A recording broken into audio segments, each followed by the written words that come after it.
اس قانون کا مقصد یہ تھا کہ زمین محنتی ہاتھوں میں رہے، کسانوں کے پاس رہے اور وہ اناج اگائے، تو ساہوکار کے پاس زمین نہیں جا سکتی تھی۔ اس کے علاوہ دیکھیں، سب کو پتہ ہے، ہم جو پاکستان میں رہتے ہیں سب کو پتہ ہے کہ انگریز نے مختلف اسکیمیں نکالی ہوئی تھی زمین آباد کرنے کے لیے۔ گھوڑی پال مربے دیے انہوں نے، ٹالی پال مربے دیے۔ اس کا مطلب یہ نہیں تھا کہ انگریز کو اتنی گھوڑیوں کی ضرورت تھی یا اتنے درختوں کی ضرورت تھی۔ یہ ایک اس نے معیار رکھا ہوا تھا کہ لوگ یہ آدمی کتنا محنتی ہے، تاکہ زمین صرف محنتی لوگوں کے پاس رہے اور وہ اناج اگائیں اور سب کی ضرورت پوری ہو۔ انسان کی سب سے بنیادی ضرورت جو ہے نا وہ خوراک ہے۔ اگر خوراک ہے تو اس کو صحت چاہیے، اگر خوراک ہے تو اس کو لباس چاہیے، اگر خوراک ہے تو اس کو چھت چاہیے۔ یہ سیفٹی وغیرہ، یہ سب کچھ، گاڑیاں، بنگلے، رہائشیں، یہ سب کچھ بعد کی چیز ہے۔ پہلی ضرورت انسان کی ہے خوراک، تو خوراک ہمیں صرف زمین سے حاصل ہوگی۔ تو ایک تو ہمارا وہی فرسودہ، اتنی دنیا ترقی کر چکی ہے، ہمارا وہی فرسودہ زرعی نظام ہے، اس کی طرف کوئی توجہ نہیں دی گئی۔ تو خیر یہ ایک الگ موضوع ہے۔ تو ایک حالیہ سروے کے مطابق پچھلے کچھ سالوں سے ہماری جو زراعت ہے نا وہ تقریباً 1.5% پر ایئر، ہر سال 1.5% کم ہو رہی ہے۔ تو یہ اسی تناسب سے کم ہوتی رہی تو آپ اندازہ کریں کہ یہ پچھلے 20 سالوں میں جو تباہی ہوئی ہے وہ سب کے سامنے ہے۔ ہمارے علاقے میں جب یہ آج سے کچھ سال پہلے نکلا تھا، یہ بائی پاس بنے تھے جی ٹی روڈ پہ، گوجرانوالا گجرات، تو سب کے سامنے ہے گوجرانوالا اور گجرات کے آس پاس کے علاقے جو پورے شہر کو بلکہ پورے ضلع کو سبزی اور اناج مہیا کرتے تھے، آج وہ کدھر ہے؟ سب ہاؤسنگ سوسائٹیوں میں دفن ہو چکے ہیں۔ تو یہ ایسا سلسلہ ہے جو زمین ایک بار چلی گئی ہے ہاؤسنگ سوسائٹیوں میں، وہ واپس نہیں آ سکتی۔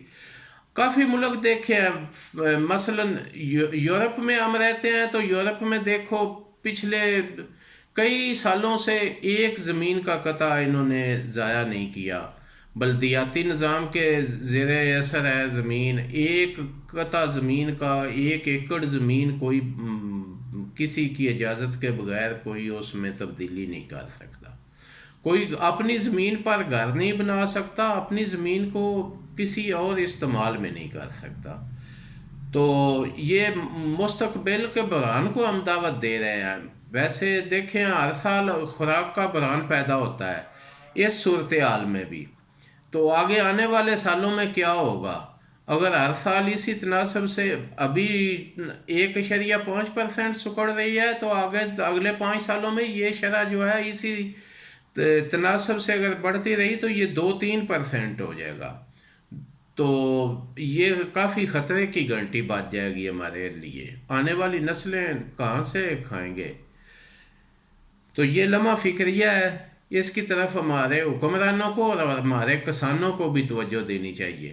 یہ آج کل جو ہمارے ہمسایہ ملک انڈیا میں مسئلہ چل رہا ہے کسانوں کے ساتھ، تو وہ بہت جدوجہد کر رہے ہیں، ان کو داد دینی چاہیے، وہ زمینیں بچانے کے لیے جدوجہد کر رہے ہیں۔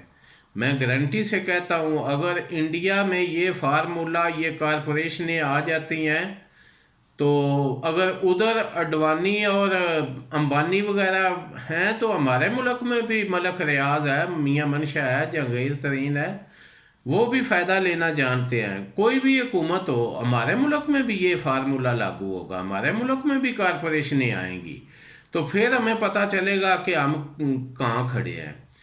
تو زمیندار طبقہ ویسے بھی کمزور طبقہ ہوتا ہے، اس کی سنتا بھی کوئی نہیں۔